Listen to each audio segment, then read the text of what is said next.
আমরা এখন দেখব এক্স অক্ষ বরাবর অর্থাৎ একমাত্রিক গতি।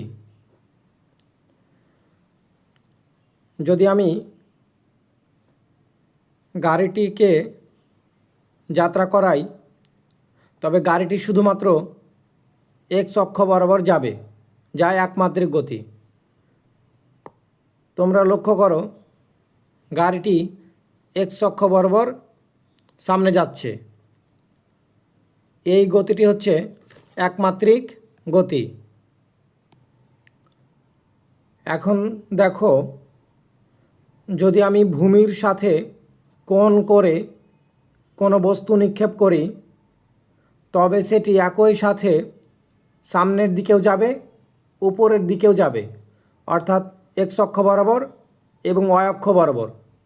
এটি হচ্ছে দ্বিমাত্রিক গতি বা প্রজেক্টাইল মোশন। বস্তুটি নিক্ষেপ করলে কি হয় তোমরা লক্ষ্য করো, একই সাথে এক্স অক্ষ বরাবর এবং ওয়াই অক্ষ বরাবর যাচ্ছে। এইটা হচ্ছে এক্স অক্ষ বরাবর বেগ এবং অপরটি হচ্ছে ওয়াই অক্ষ বরাবর বেগ। এটা হচ্ছে আমাদের দ্বিমাত্রিক গতি অর্থাৎ প্রজেক্টাইল মোশন।